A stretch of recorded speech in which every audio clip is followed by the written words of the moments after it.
Today actually I'm gonna bring a virtual small red wagon with me to show you guys that every one of us have a red wagon with life experiences, things that we have been vulnerable, values. We have a small bag always. These, wise lady told me that these are the ones that literally cover your inner self. So the moment you recognize it, as Deborah says, like the noise, you recognize it, it goes away. I'm being Mr. Obvious for a reason, to tell you guys that connecting to your inner self is what I've seen is key. Because if your core is not aligned to the job you do, no matter we might be a VP of an organization, still it doesn't cut it. There's no growth, there's no learnings, there's absolutely no joy in what we do.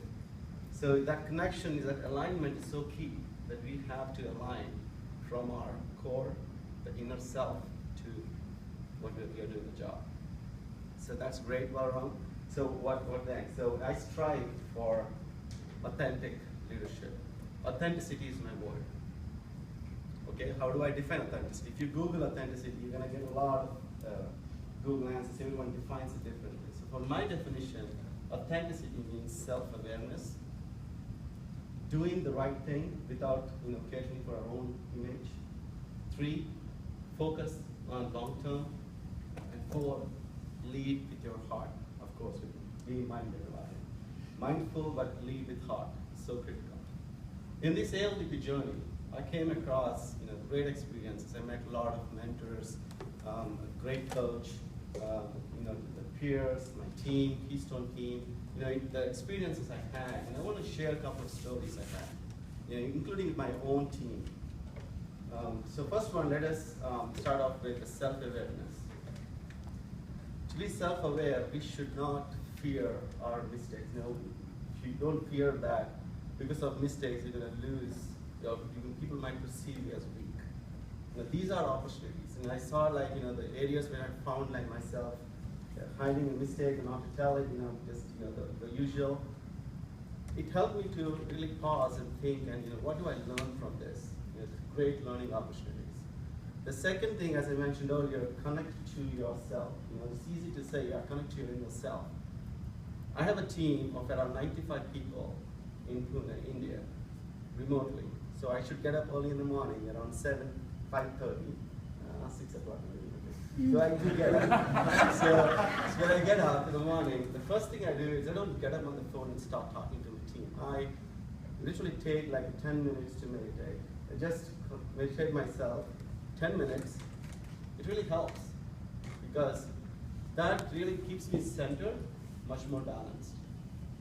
Why I'm saying this, connecting to what Mark said today about make your day, every day special in the book you mentioned, Mark.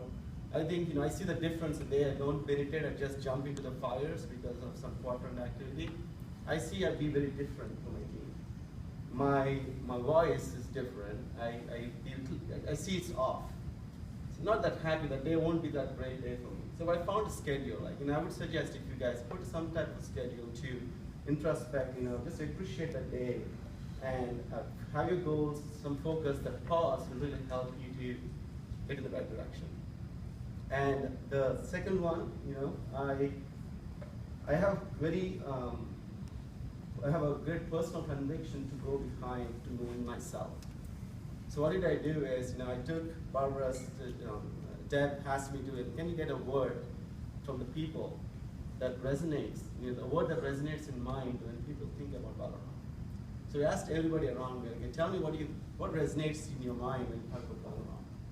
So I made a list of it, very interesting list. I didn't realize that in the kind of perception that's building around me. And it helped me to know more about myself. The second one I was talking about, being very, do the right thing without looking at the personal image. Doing a small experiment right now with my colleagues, I'm working with them, I see the work that they do. We all in a department have a common goal, right? I know what their goal is, but I have so much full of my plate, I have no time to look at it. But I stretch myself, have empathy, talk to my colleague, and see is there any areas my skills can augment him. Initially, you have like, oh, you're stepping into my territory, kind of all that nonsense would come in, absolutely.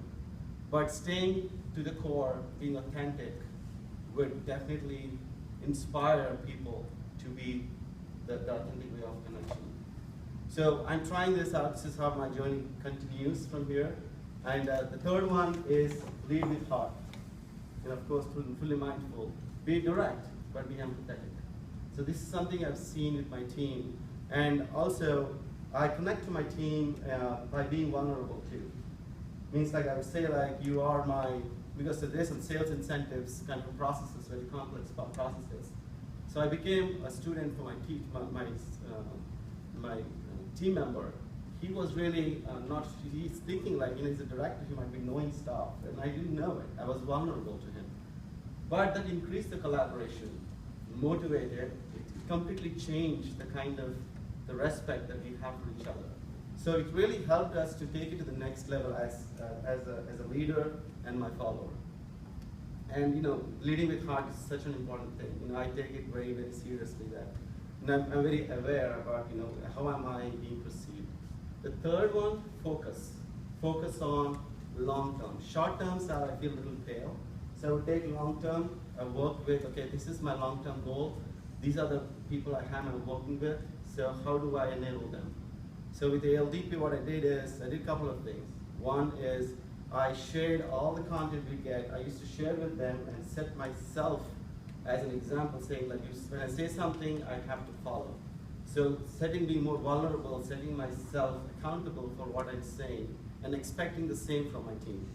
The second thing I did is, I had Deborah have a separate conversation with my team without me being in the meeting, seek feedback. So they really liked that, oh, Balaram is actually engaging me with his coach.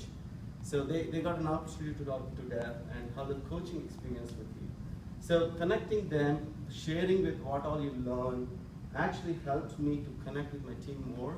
And the leadership team I have built that manages these 95 resources, it's been like the 6 months, I think, it's amazing. Maybe Sandra can vouch for, being my peer can vouch for the kind of leadership we have in my organization. Well, in closure, I just want to say that, find your red bandwagon, okay? Connect to yourself, inner self, and align. Good luck. Thank you.